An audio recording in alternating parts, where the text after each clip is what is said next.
Hello buddies, welcome back to my channel. ఈరోజు వీడియోలో నేను సింపుల్గా చేసుకొని స్పాంజ్ దోశలు అయితే చేసి చూపించిపోతున్నాను. సో చూసారు కదా ఎంత స్పాంజ్గా బండి మీద చేస్తారు కదా, అట్లా వచ్చినాయి ఈ దోశలు. సో ఇది చేసుకోవడం కూడా చాలా సింపుల్. ముందుగా దీనికి మినప్పప్పు ఇంకా రేషన్ రైస్ అయితే తీసుకోవాలండి. సో ఈ దోశలు స్పాంజ్గా రావాలంటే నేను దానికోసం రేషన్ రైస్ యూస్ చేస్తున్నాను. సోనా మసూరి కూడా యూజ్ చేయొచ్చు కానీ బట్ అంత మెత్తగా రావు. సో మనకి స్పాంజీగా ఆ పాల్లో రావాలంటే కనుక ఈ రేషన్ రైస్ యూజ్ చేయాలి.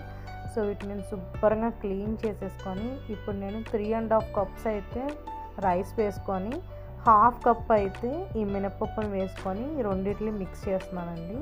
సో ఇలా మిక్స్ చేసేసుకొని ఇప్పుడు నేను వీటిని బాగా శుభ్రంగా అయితే వాటర్లో వేసుకొని కడిగేస్తున్నానండి.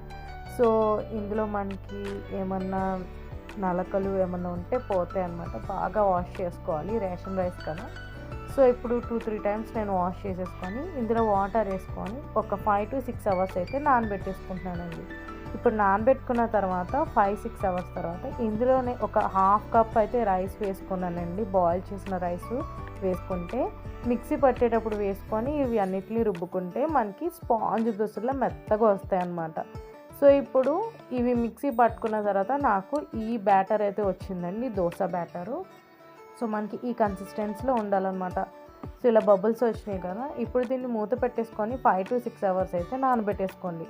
సో నాకు నెక్స్ట్ డే మార్నింగ్ అయితే నా దోశ బ్యాటర్ అయితే చూసారా చక్కగా బబుల్స్ వచ్చి ఇలా అయితే వచ్చింది. ఇప్పుడు నేను దీన్ని బాగా మిక్స్ చేసేసుకొని సో రెడీ టు దోశ అనమాట, దోశలు వేసేసుకోవడానికి. ఇప్పుడు నేను ఈ పిండిని వేసేసుకుంటున్నాను. సో దోశ వేసుకుంటున్నప్పుడు మన దోశ ప్యాన్ అనేది బాగా హీట్ చేసుకోవాలండి. అప్పుడే దోశలు అనేవి మనకి మంచిగా రౌండ్ షేప్లో వస్తాయి అండ్ ఇలా బబుల్స్ రావాలి. అప్పుడే మనకి దోశ బ్యాటర్ అనేది పర్ఫెక్ట్ ఉన్నట్టు.